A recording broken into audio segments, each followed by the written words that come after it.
One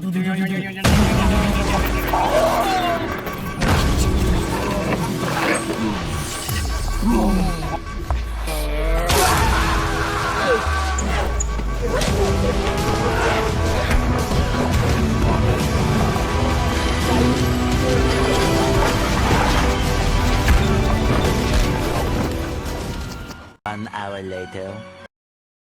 Riots had just ended. Here we are now going to interview two Malays who were involved in the riot.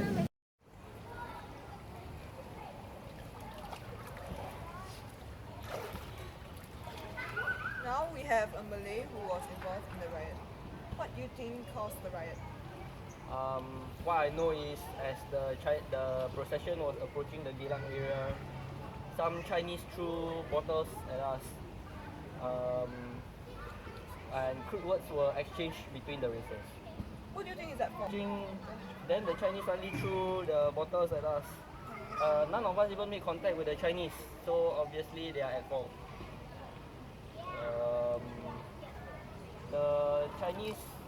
The PAP was clearly biased to the Chinese. Why do you think so? Because the PAP are made up of Chinese people. We should listen more to the UMNO and support the Malay party, as the UMNO will provide equal rights for the Malay. We are still very unhappy towards the Chinese because even though the riot has already ended, we will still look for opportunities for revenge and to fight for our rights. So, Yes, you're right. Yeah, abang. UMNO is right, man. Yeah, bang. The PAP mistreat us. We deserve better. so do you mind if I ask you a few questions as well? No, I don't mind. Okay. Were there any family members of yours who took part in the riot? Yes, my close relatives and I took part in the riot. We felt the need to defend our race against the Chinese, especially they were like obviously mistreating us. If we do not take action then, in the future we will definitely be looked down upon by the Chinese in Singapore. What was the outcome of the riot? After the riot had ended, I realized the devastation we as a city has caused due to the conflicts between the two Chinese and Malay races. Many people were injured and some were even found dead on the streets. The city was no longer safe. Everyone's life was at risk. However, though there is still some form of displeasure among the Malays and Chinese, I definitely feel that the displeasure has quietened down ever since the violent riot rocked Singapore as a whole. What would you do differently if you could go back to when the riot had not started? Firstly, I think that the riot could not have been prevented.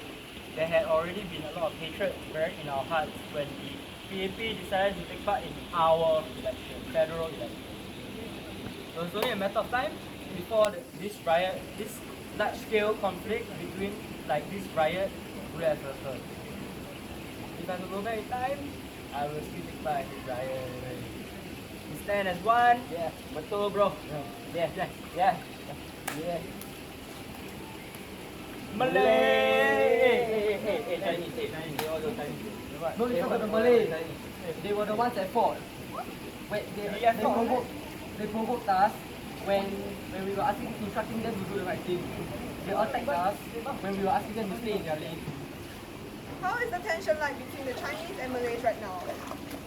The Malays are obviously still being unreasonable. They still blame the Chinese and the PAP when they were the ones who started the trouble first. Seriously, they keep thinking that the PAP are biased to the Chinese when clearly the UMNO is trying to create conflict between the two races. You miss. What can you do to prevent future riots? Since young, I've been taught by my parents to have respect for one another. Ever since this riot, I understand the importance of respect and do not wish to participate in another riot like this again. What was the outcome of this riot?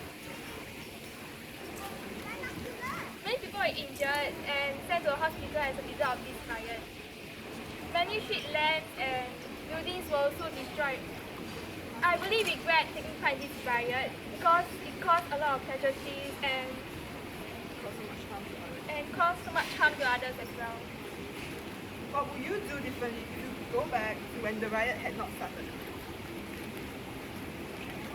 I feel like Chinese policemen were not at fault. If this riot really couldn't have been prevented at the start, I will gather as many Chinese supporters as possible to maintain peace in the riot. I just wish to lessen the number of casualties and the impact of this riot. Thank you. Okay, thank you, Based thank you, on the- thank you. Based on the interview, it can be seen that the Chinese and Malays regretted their actions.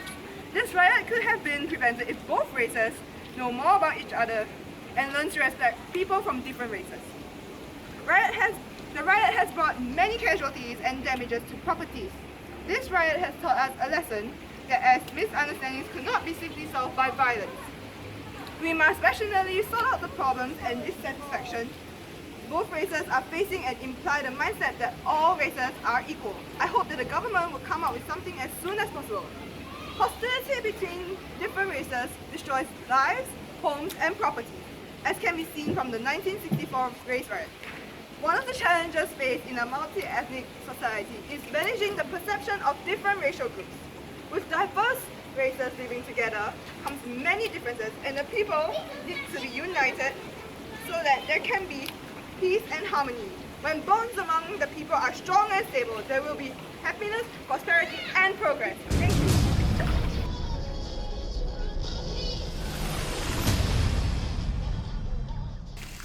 Good afternoon, MPs. After the racial riots, things have not been in order. That is the reason why we are gathered here today. We have to discuss the strategies that will help to improve racial relations and social cohesion in Singapore. Afternoon, MP. The first strategy that I propose is the multiracialism policy. This policy promotes equality among the races, with no special right granted to any particular race or religion. Favoring a certain group of people or race is prohibited. Since everyone is seen as a valuable member in Singapore, a sense of national identity as Singaporeans is created. People will no longer have dissatisfaction towards another race because they receive better treatments or more benefits. Everyone will have an equal chance to succeed in their society. This will create a fair and cohesive Singapore. An example of this is the allocation of schools solely based on results achieved by individuals. Muhammad Ali?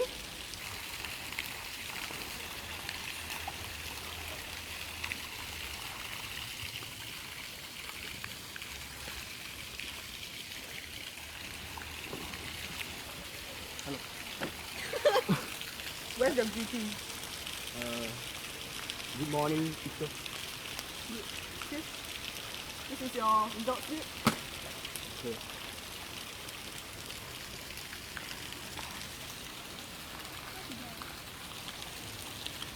You may go. I will take my leave.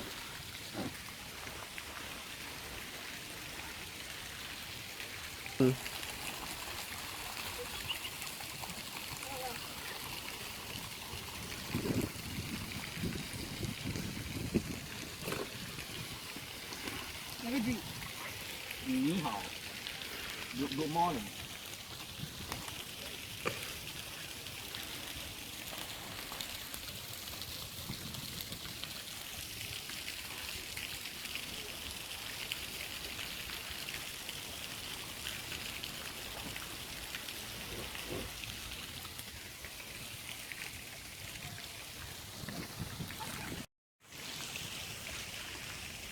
Umar Rikesh.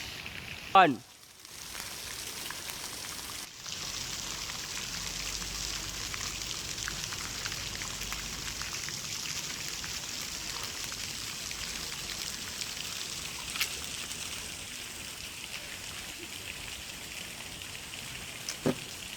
Good morning. What's with the entrance? Sorry. You have no respect. I'm sorry. That you know. Detention for you later. Okay. The result.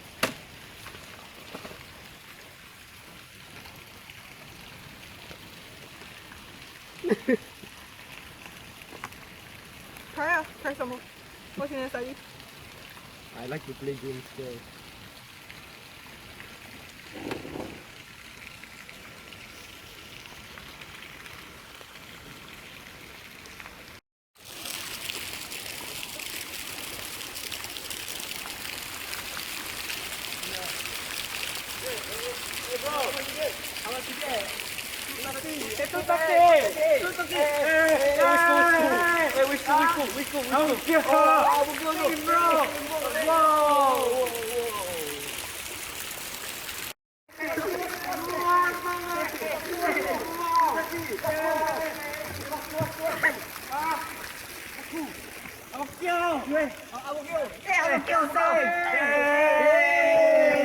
Policy has helped to improve racial relations in Singapore because the different races are given opportunities to interact with one another. Attending the same school, working in the same environment based on one's capability let Singaporeans see themselves as one and thus unite ourselves as one identity regardless of race, language or religion. This is the wrong file. Sorry. Do your work properly. With bilingualism, students are expected to learn English and their own mother tongue. English will be used as the common language to link the different ethnic groups. As English is a non-native language for all ethnic groups, no one will have an advantage over others. By sharing a common language, I believe that the different races in Singapore would be able to communicate well with one another. They would be able to sort out any disagreements which will hopefully prevent future riots. What is 9 plus 10? 21 cikgu. 49 ah. Hah? 19. 1, 2, 3, 4, 5. 19. Guys, speak English lah. It's 19. 19. 19. 19. 19. How? 9 plus 10. 10 plus. 19 plus 9. Oh, 19. 19.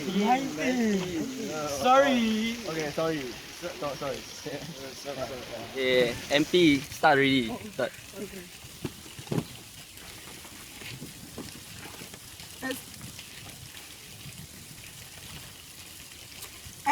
As I was saying, this policy was a great success and has played a significant role in building social cohesion, as well as the development of our nation.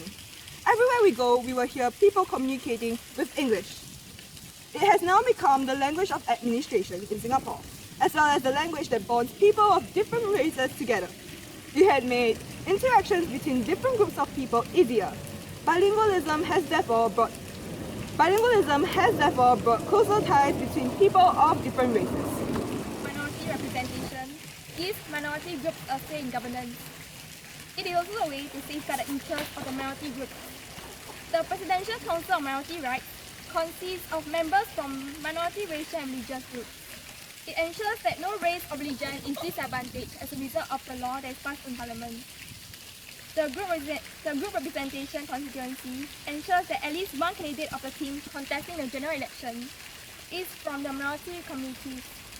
The GSC system ensures that the minority racial groups are represented in the Parliament. In this way, the concerns and needs of the minority groups are made known to the government. This would be a measure to exterminate laws that favour any particular race to ensure that every Singaporean have equal rights.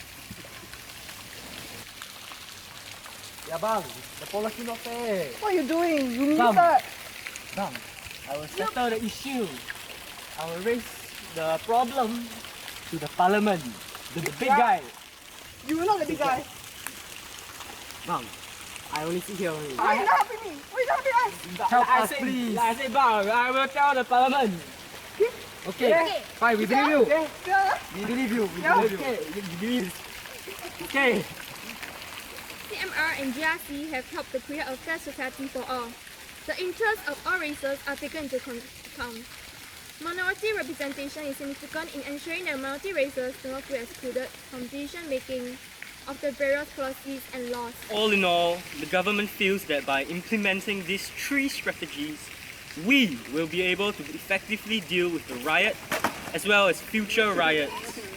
We are one nation. As long as we help one another, regardless of race, language or religion, I believe that we will be able to improve relations among the different races here in Singapore. We hope that after this devastating event, we will be able to better understand one another, leading to a more cohesive society. Majulah Singapura!